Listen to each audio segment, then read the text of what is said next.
Selamat pagi pemirsa, Kilas Nusantara di Jumat pagi 20 Mei menghadirkan 3 informasi terkait kegiatan dan komoditas ekspor serta perdagangan hewan ternak. Kita mulai dari kabar baik dari Presiden Jokowi yang membuka kembali keran ekspor minyak goreng mulai 23 Mei nanti seiring telah terpenuhinya pasokan di dalam negeri dan demi melindungi para pekerja di bidang sawit agar tidak sampai kehilangan pekerjaan.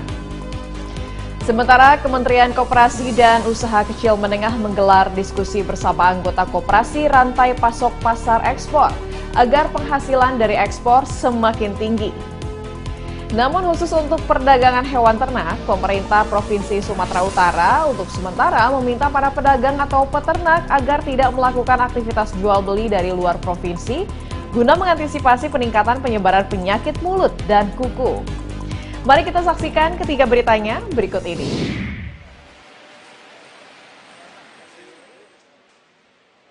Kebijakan pelarangan ekspor minyak goreng yang diterapkan sejak April lalu membuat pasokan minyak goreng mencapai 211.000 ton per bulannya, atau melebihi kebutuhan nasional bulanan yang kurang lebih sebanyak 194.000 ton.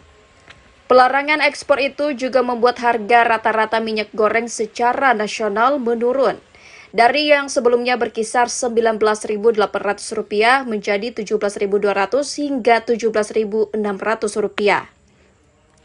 Berdasarkan kondisi pasokan yang memadai dan harga minyak goreng semakin terkendali, serta mempertimbangkan adanya 17 juta orang tenaga di industri sawit, baik petani, pekerja, dan juga tenaga pendukung lainnya, maka pemerintah memutuskan untuk membuka kembali ekspor minyak goreng mulai Senin 23 Mei 2022.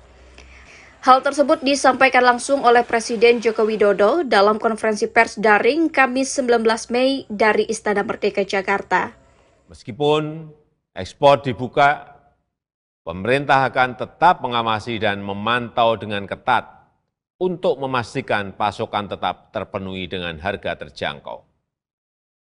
Dan pada kesempatan ini juga saya ingin mengucapkan terima kasih kepada para petani sawit atas pengertian dan dukungan terhadap kebijakan pemerintah yang diambil untuk kepentingan masyarakat yang lebih luas. Kepala Negara menambahkan pemerintah juga akan terus melakukan pembenahan prosedur dan regulasi di Badan Pengelola Dana Perkebunan Kelapa Sawit yang sederhana dan mudah, serta lebih adaptif dan solutif menghadapi dinamika pasokan dan harga minyak dalam negeri, sehingga masyarakat dapat dilindungi dan dipenuhi kebutuhannya. Sedangkan terkait adanya dugaan pelanggaran dan penyelewengan dalam distribusi dan produksi minyak goreng, Presiden Jokowi menegaskan pihaknya telah memerintahkan aparat hukum untuk melakukan penyelidikan dan memproses hukum para pelaku. Tim Kantor Berita Antara mewartakan.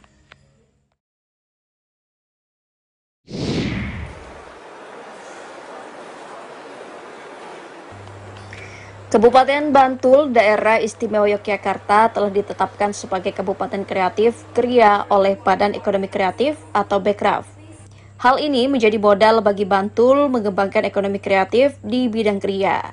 Agar menembus pasar ekspor, produk-produk kria perlu proses melibatkan usaha mikro dan perlunya unsur penghubung untuk membesarkan perintis usaha.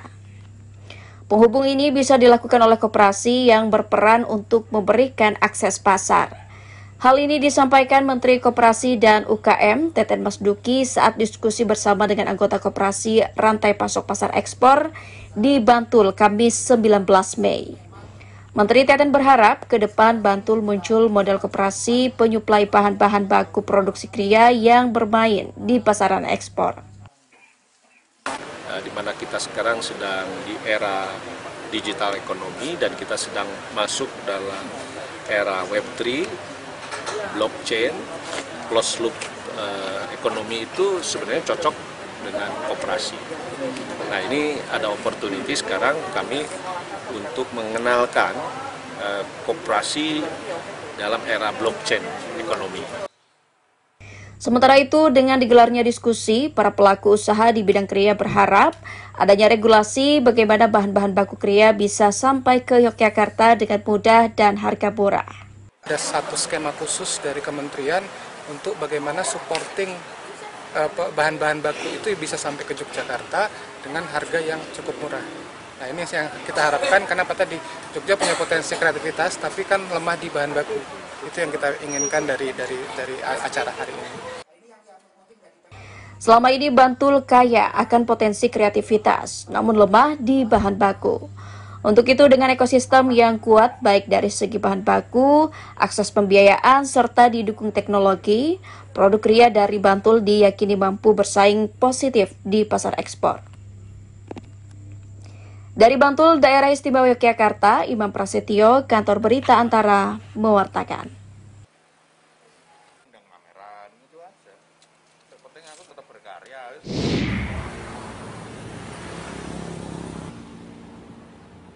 Berdasarkan hasil rapat gabungan yang dilakukan intensif dalam sepekan terakhir terkait antisipasi penyebaran penyakit mulut dan kuku PMK, Gubernur Sumatera Utara Edi Rahmayadi di Medan pada Kamis 19 Mei menjelaskan pihaknya saat ini masih dalam tahap melakukan sosialisasi mengenai apa itu PMK kepada peternak, pedagang, dan masyarakat agar tidak perlu panik menghadapinya. Sosialisasi tersebut diantaranya mengimbau kepada para pedagang atau peternak agar tidak melakukan aktivitas jual beli dari luar provinsi, guna mengantisipasi peningkatan penyebaran penyakit tersebut.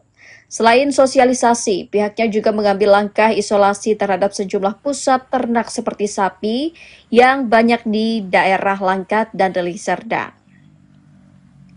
Ia pun menjamin bahwa kebutuhan daging potong khususnya sapi untuk masyarakat di Sumut masih bisa dipenuhi dengan stok yang ada dari sejumlah wilayah. Saat ini pihaknya memiliki stok sebanyak 17.000 ekor sapi yang siap potong, sehingga stok masih aman untuk sebulan ke depan. Kita punya 17.000 ekor yang siap potong.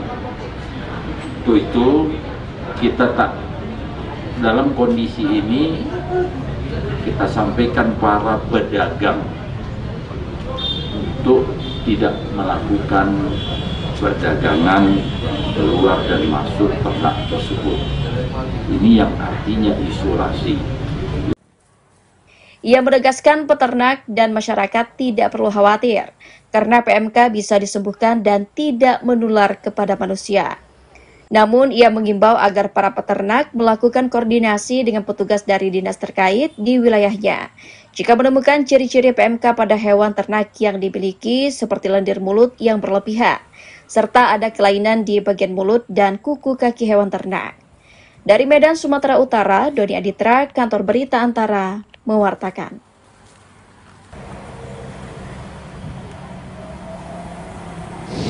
Pemirsa, Kilas Nusantara berikutnya dapat Anda saksikan pada pukul 13 waktu Indonesia Barat.